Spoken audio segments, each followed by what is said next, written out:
Hey, FlimsyLunchTray here, and welcome to World of Warships. As today I'm going to be going over update 13.4, emphasizing the D-Day anniversary and this upcoming update coming in tomorrow on World of Warships on NA, and I think Thursday for EU. Sorry for no video yesterday. I'm having to spend a lot of time editing and preparing a thought-out video regarding something Wargaming did recently. And a video topic that's been on my head for a while, so if you're interested what that might be, then subscribe or catch that video. Going up tomorrow is the plan, but for today we're going to be talking about update 13.4. So let's summarize what's happening here in update 13.4.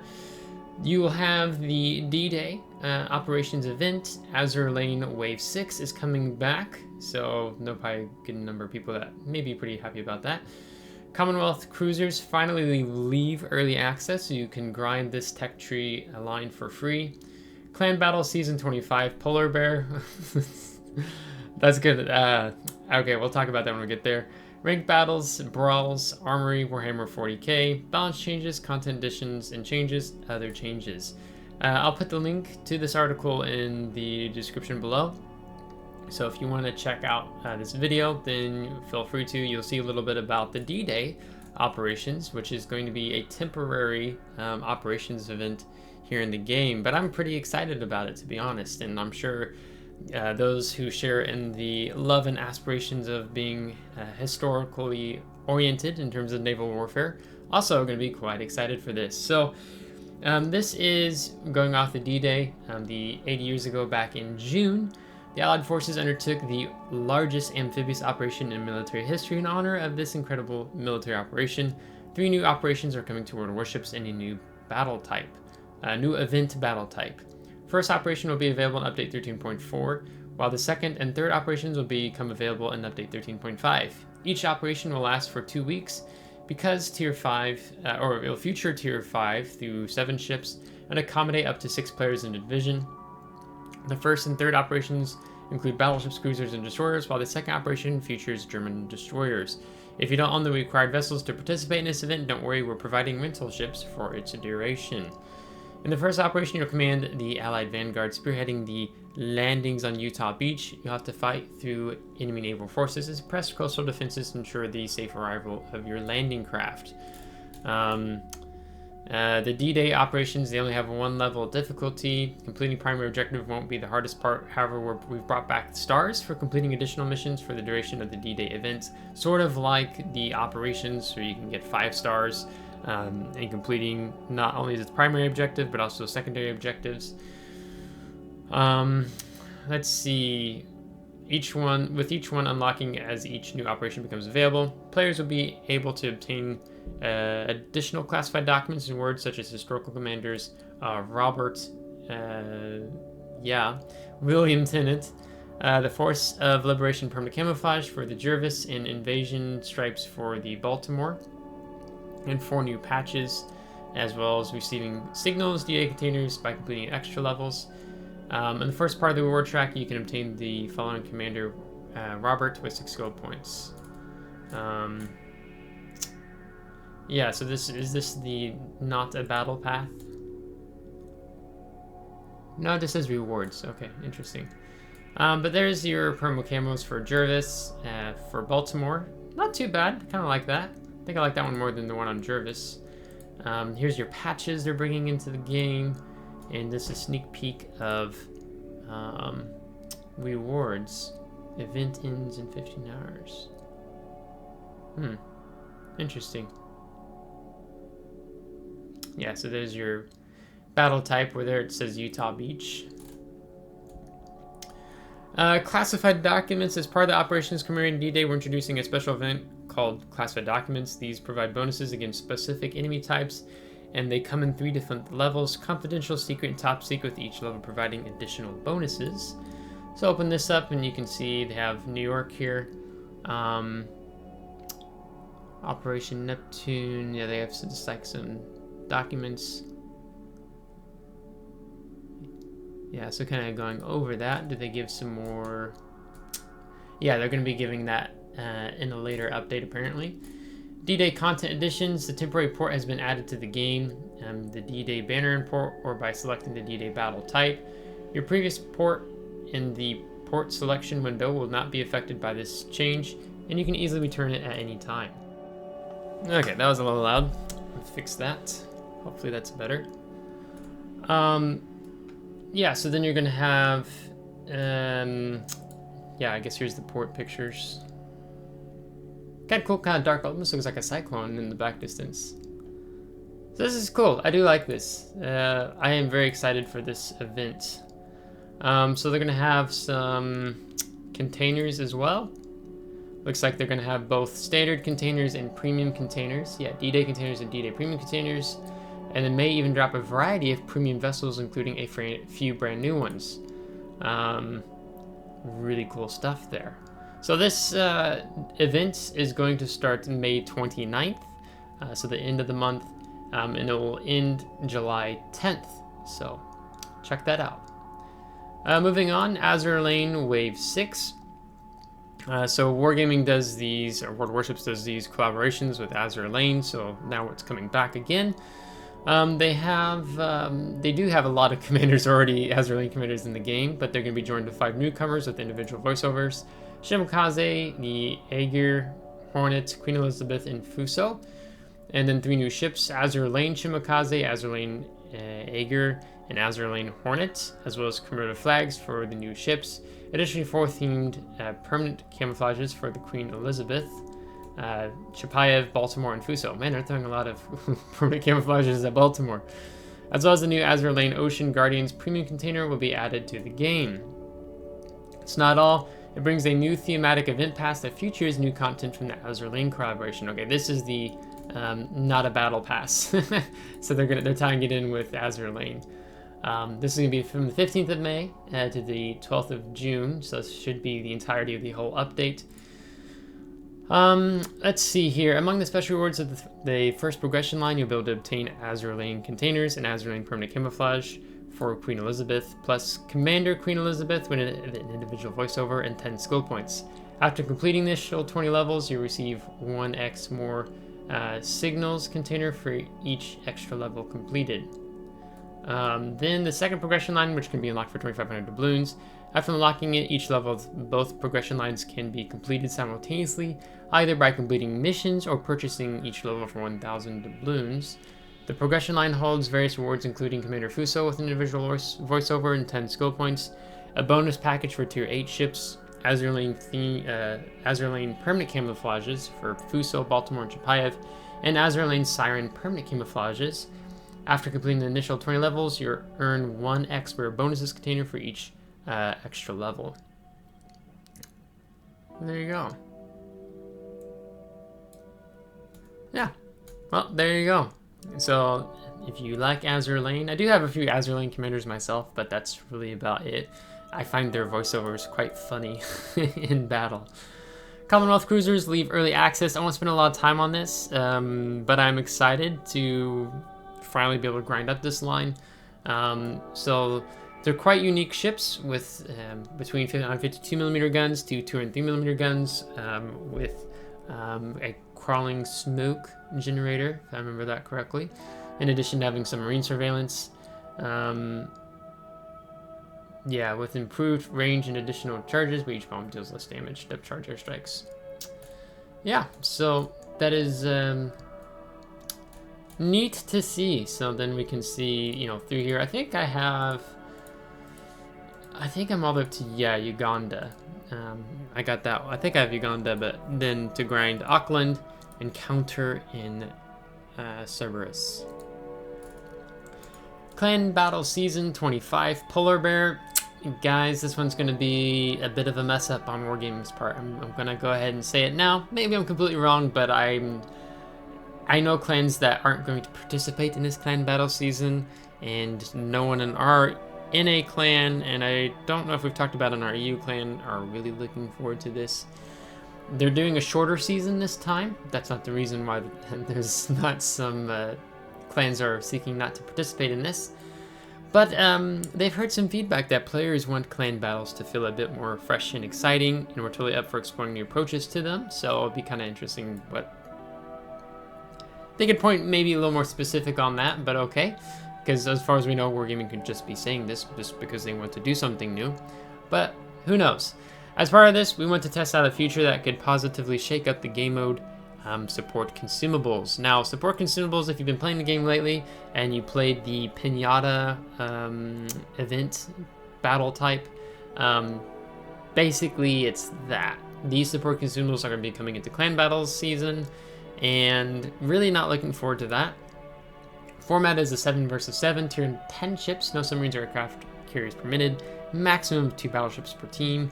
There'll be Wednesday, Thursday, Saturday, and Sunday. And then basically, I'm going to go ahead and pull up this other tab, because why not? You know, it's always got good rewards, but the support consumables, yeah, so basically from the Pinata temporary battle type, you get these consumables that you can mount on your ship. And some of it can be just calling down a smoke screen, curtain. It can be a consumable coordinated emergency repairs. My repairs one, yeah, you can see the consumable effects on the screen. I'm not going to go into depth on this because I don't want to take a lot of time. You can do a forced stalemate, preventing your team from losing points, prevents an enemy team from earning points, which clan battles tends to play significantly around points, so that's going to be interesting. Minefields, you can drop minefields on the map. You can get joint fleet maneuvers, increasing your ship, allied ships. And then you get coordinated fire, allied team main battery dispersion against selected target, negative 15%. So it's like Deadeye, but not. So I've not heard good words on the street about this in several clans, just intending to just bow out this clan battle season. So I don't really see this being a popular season for clan battles. So we'll see what happens following that. Ranked battles resumes 15th of May through the 9th of July. This, of course, being for NA. Ranked battle season 17. The Bronze League battles will be in a 6v6 with tier 6 and 7 ships. And in both the Silver and Gold Leagues, players will helm tier 8 and tier 9 ships, also in a 6v6 format. For the Bronze and Silver Leagues, no more than 1 submarine, 1 aircraft carrier, 4 battleships, 4 destroyers are allowed. For the Gold League, no more than 1 submarine, 1 aircraft carrier, 3 battleships, and 4 destroyers are allowed. And they'll have more information will be available in the game client. When it comes to the Brawls, update 13.4 will see 3 Brawls unleashed in different formats. The first Brawl will be a 2v2 format with tier 10. Battleships, cruisers, and destroyers, no more than 1 battleship is allowed. Divisions of up to 2 players can participate. So, first Brawl starts the 20th of May through the 27th of May. And they'll have more information about this and what the preceding Brawls will look like. Armory, there's going to be some new ships coming in to the game. In particular being the tier 10 Russian premium battleship. Cruiser. I think I also want to say battle cruiser, but cruiser. The Komissar will become available in the Armory. Players will be able to obtain this ship for 30,000 steel. While together with the made steel permanent camouflage will be available for 35,000 steel. So kind of I think it's a discount because I think the made of steel perma camo is like 10,000 steel, I think. So basically it's a 1934 base ship design. The ship did not exist. Begin development. Yeah, cruiser project designated as Project X. It's equipped with 12 240 millimeter guns that are capable of dealing decent damage per salvo, but the rotation of her main guns takes a lot of time. The ship is also armed with torpedoes that have long range and quick reload, but there are only a few torpedoes in each salvo. I'm trying to see if I could see them here. I wonder if they're towards the back of the ship. Probably. But then also, this is not just a cruiser, but it's a hybrid cruiser, because you have access to attack aircraft armed with HE rockets. Each rocket can do significant damage and has increased chances of causing fire. So if you wanted to see more hybrid ships in the game, then there you go. And there's also an element of sarcasm in my voice on that. So there's another sail ship. They're coming back with a trade-in, so starting the last week of update 13.4, they'll have a special tab available on the Armory where you can exchange certain tier 5 through tier 10 premium and special ships for a significant discount when purchasing other premium and special tier 5 through tier 10 ships with doubloons. I took advantage of this last time and I traded in the Yukon for the Sims as an example, so there'll be details available on the development blog, and then we'll see more what that actually looks like. Warhammer 40k, so kind of interesting, they're doing 2 collaborations at the same time. Yeah, they're returning in this update. Okay. Interesting. Very interesting. So, if you like Warhammer 40k, it's coming back here in World of Warships. Balance changes. It looks like they're touching some Pan-Asian ships, the Pan-Asian destroyers, Sun Yang and Ship Smasher, tier 8. Torpedoes can now also damage cruisers in addition to battleships and aircraft carriers, so they're not the deep torpedoes. Pan-Asian destroyer Changmu. We searched for torpedo parameters changed. They're reducing the damage that the torpedoes do from 19,000 to 17,900 and reducing the torpedo speed. I didn't really feel like Changmu needed a nerf. I mean, she's been really fun to play since they buffed the line and adding the torpedo reload boost consumable in an own separate slot. But I don't think Changmu was quite deserving of this nerf, but it's about 1,000 damage you're going to lose in terms of your maximum torpedo damage and having slower torpedoes. Pan-Asian destroyer Siliwangi. Probably said that wrong. Main battle reload time reduced 4.8 to 4.5, so there's a buff.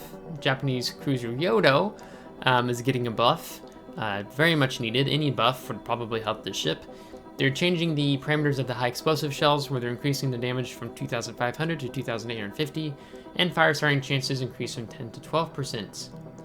The Japanese battleship Yumahari at tier 8, they're increasing the Sigma 2.1 to 2.2, and they're also buffing the maximum damage, increasing it from 12,000 to 12,600, and they're increasing the penetration slightly. So I think that's probably fair. I think the Yumahari has the 410s. 410mm guns. It was okay to play, but I didn't care that much for the ship, so I'd rather play Amagi as an example. So maybe they're trying to balance it out a little bit. The Soviet battleship Vladivostok at tier 8, they're increasing the detectability range from 15 to 15.4. So that's a little interesting. I didn't really feel like Vladivostok needed touched at all, so interesting decision, Wargaming. They are, on the other hand, buffing the British battleship Monarch at tier 8 in the standard battleship line. The repair party consumable they're replacing with the specialized repair teams with similar parameters to those found on the next tier ships of the branched-like line, and I'm guessing Conqueror. Then they're finally, like, what, a year, or is this 2 years later, nerfing the super cruisers Annapolis and Conde and reducing their health pool. For Annapolis from 56,000 to 51,900, and Conde from 63,000 to 55,400.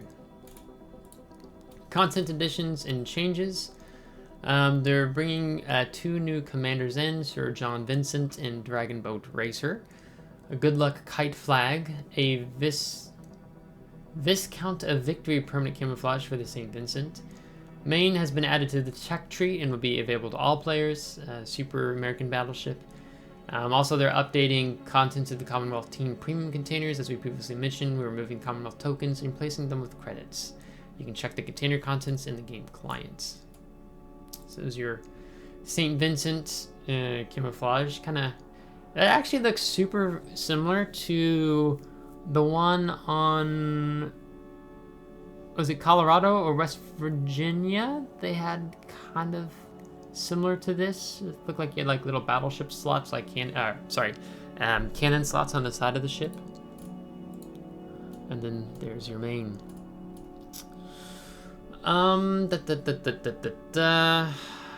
Yeah, whatever.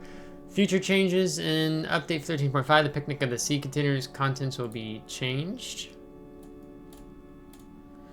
Distant Voyage premium container content changes. They've reduced the price of the container from 1,250 to 750 doubloons, as its contents and drop rates will change.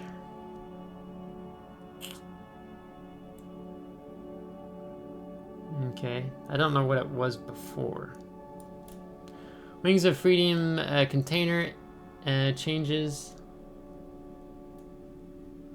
I'm assuming. Okay, they've added Johnston in. Right now, you've seen this ship in the game known as Frank Friday. Premium container, yeah, you can see Johnston again, but I don't know if they necessarily changed some of these other statistics here. Other changes, as I'm going to bring the video soon to a close. Yeah, I don't see. They fixed an issue with rotation of main battery guns and lightning. Fixed an issue that prevented players on the Asia server from exchanging doubloons for credits. Okay. Fixed an issue that caused problems with adding players to divisions in some situations. I wonder if that's the one bug that was also messing with me sometimes.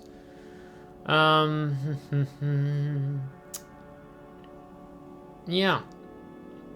Fixed some textures on ships in the game. Fixed an issue that prevented the horn on Des Moines from working while the bionic permanent camouflage was equipped.